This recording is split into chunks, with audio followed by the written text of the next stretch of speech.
दरम्यान सिद्धिविनायक मंदिरानं काढलेल्या आदेशानंतर सामाजिक कार्यकर्त्या तृप्ती देसाई यांनी अनेक सवाल उपस्थित केलेत। मंदिरातील पुजारी अर्धनग्न कपड्यात असतात, ते देखील असभ्य वाटतं असं तृप्ती देसाई म्हणतात।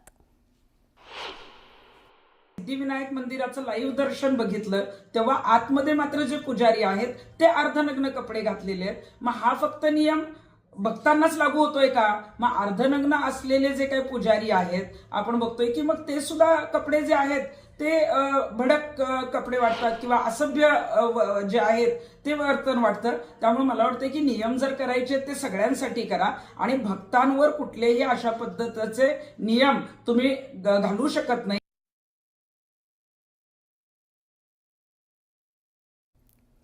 एक महत्त्वाची बातमी बघणार आहोत। जगभरातील गणेश भक्तांचं आराध्य दैवत असलेल्या मुंबईतील सुप्रसिद्ध सिद्धिविनायक मंदिरात ड्रेस कोड लागू करण्यात आलेला आहे। 2 दिवसांवर आलेल्या माघी गणेशोत्सवापासून हा ड्रेस कोड लागू होणार आहे। त्या संदर्भातील अधिकृत पत्रक सिद्धिविनायक मंदिर न्यासानं प्रसिद्ध केलेलं आहे। मंदिरात येणाऱ्या भाविकांनी भारतीय पारंपरिक वेशभूषा किंवा अंगभर कपडे घालणं गरजेचं आहे, अन्यथा त्यांना मंदिरात दर्शन घेण्याकरता प्रवेश दिला जाणार नाही। इतर भाविकांना संकोच वाटेल असे कपडे परिधान करू नयेत अशा सूचना करण्यात आलेल्या आहेत। सिद्धिविनायक मंदिराच्या या निर्णयावरून वाद निर्माण होऊ शकतो।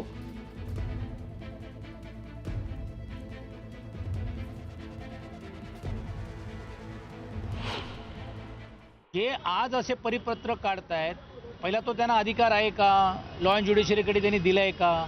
आणि आजच ही करायची गरज का आली की या वर्षानुवर्ष सिद्धिविनायकचं दर्शन भावनात्मक होऊन घेऊन घेतात लोक सकाळच्या सडी चालत येतात। आता मग कोण ट्रॅक पॅन्ट घालून येत असेल किंवा कुठच्याही घालत असेल, मग हा नवीन संशोधन करणारे कोण आहे?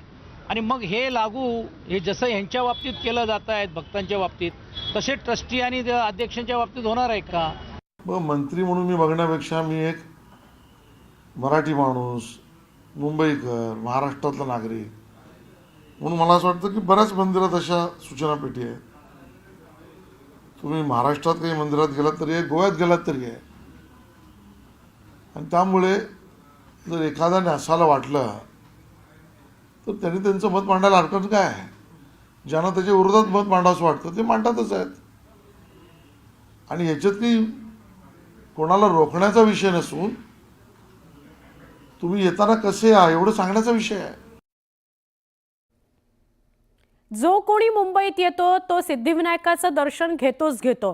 आता या सिद्धिविनायक मंदिरात दर्शन घ्यायचं असेल तर ड्रेस कोड अनिवार्य आहे। काय आहे ड्रेस कोड बघूया।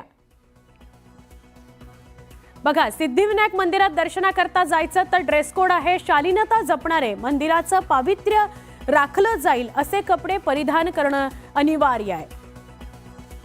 तोकडे कपडे घालून आल्यास मंदिरात प्रवेश मिळणार नाही। शॉर्ट्स, मिनी स्कर्ट्स असं जर तुम्ही घालून गेलात तर प्रवेश नाही। फाटलेली जीन्स, स्कर्ट्स किंवा इतरांना संकोच वाटेल असे कपडे घातल्यास मंदिरात प्रवेश मिळणार नाही। बरमुडावर काही जण दर्शन घ्यायला जातात तर त्यांनाही आता जाता येणार नाही, प्रवेश मिळणार नाही। भारतीय संस्कृतीचं पालन होईल असेच कपडे घालावेत असं स्पष्ट करण्यात आलंय मंदिर न्यासातर्फे।